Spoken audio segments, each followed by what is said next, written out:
아까 파토스 얘기를 했잖아요. 파토스를 마무리를 지어라. 근데 이게 뭐냐면 감정을 건드리는 거예요. 상대방의 감정을 건드려야 돼.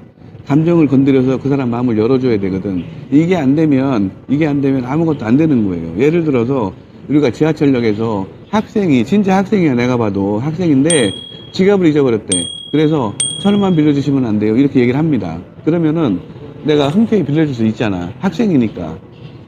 얼마나 힘들어 보이잖아요. 근데 빌려준단 말이지. 근데 누가 봐도 불황아야. 누가 봐도 불황아처럼 아주 거칠어. 뭐 이런 사람들이 와갖고 뭐 1,000원만 빌려주세요 하면 이거 주냐고 누가. 안 주잖아요. 마음이 움직이질 않아. 그래서 안 주는 거거든. 그러니까 감정에 호소하는 게 엄청 큽니다, 이게. 무지하게 크다고. 여기 보시면 감정이입이 절대 불가능하기 때문에 불황한테는 안 주는 거예요. 근데 크로징 할 때 감정이 미치는 영향이 매우 크다. 진짜로. 엄청 크다. 감정 때문에 흔들리게 된다.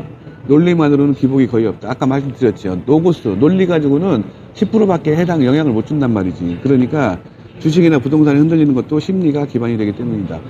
부동산도 마찬가지로 주식도 똑같아요. 심리가 내 마음이 움직이기 때문에 거기다 투자를 하든가 뭐 하는 거지, 이게 안 되면 안 나는 거거든. 그래서 클로징 할 때는 파토스, 기억하세요. 파토스. 감정이 호소하는 게 제일 크다.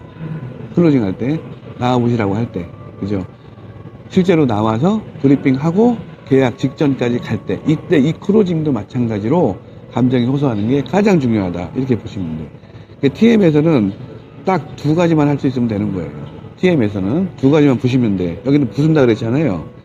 고객이 와야 하는 이유, 그 다음에 고객이 오지 못하는 이유, 이거 두 가지 가지고 이제 부셔주는 건데, 이거는 얘기를 또 할 것이고, 이전에도 많이 했잖아요. 그리고 실제로 왔을 때는 아까 제가 뭐라 그랬죠? 얘기를, 고객이 이거를 해야만 하는 이유를 만들어주라 그랬지. 이 물건이 너무 좋으니까 이거 안 사면 후회합니다가 아니고, 당신은 이런 이유 때문에 이거를 해야 돼. 근데 어떤 이유에서든지 간에 이거를 안 하면 후회할 수밖에 없어요. 이렇게 만들어줘야 된다고. 거기다가 뭘 심어주라고? 죄책감. 미리미리 준비하세요. 나중에 애들 고생시키지 말고. 이런 거거든요. 그러니까 이런 것들 다 머리에 두고 하시면 돼요.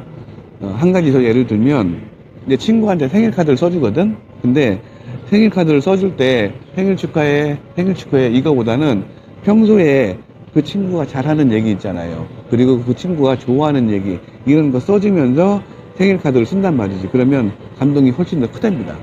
감동이. 당연할 것 같아. 얘는 내가 그동안 했던 얘기들을 귀담아 들었구나. 내가 한 얘기를 한 귀로 듣고 흘리지 않았어. 내 얘기를 진심으로 듣고 다 알고 있구나. 이런 느낌을 받잖아. 그러면 마음이 움직이는 거지. 그쵸? 예. 그리고 애가 놀라잖아요. 애가 놀라잖아. 그치?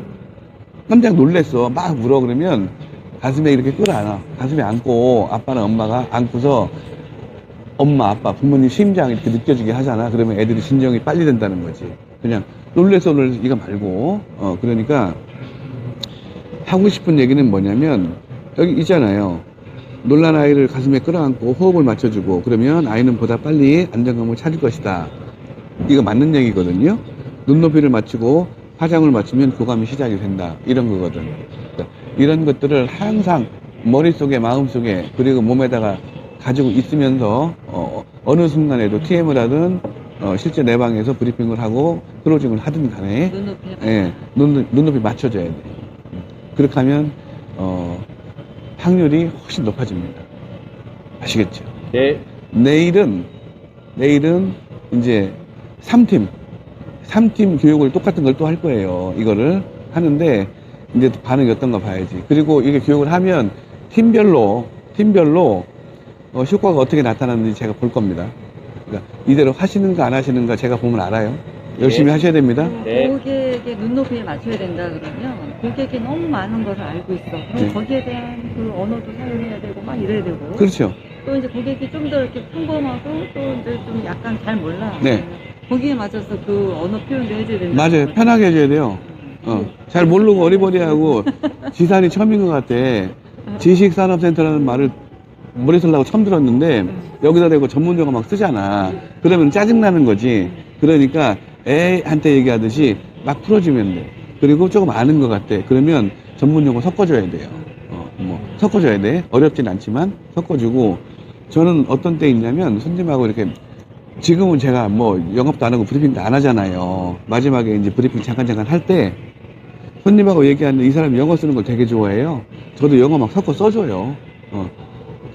그 사람 얘기하는 거 나도 알아들었고, 알아들었는데, 그래서 나도 이렇게 너한테 얘기를 할게. 뭐 섞어 써준단 말이야. 눈높이 맞춰주는 거거든. 그러면은 짜증 안 내요? 오히려 좋아해? 뭐 이런 경우 많이 있습니다. 그래서 눈높이에 맞춰라. 교감해라. 상대방하고 파동을 맞추고 파장을 맞춰라. 됐죠? 네. 오늘 여기까지 하겠습니다. 네, 수고하셨습니다. 수고하셨습니다. 네.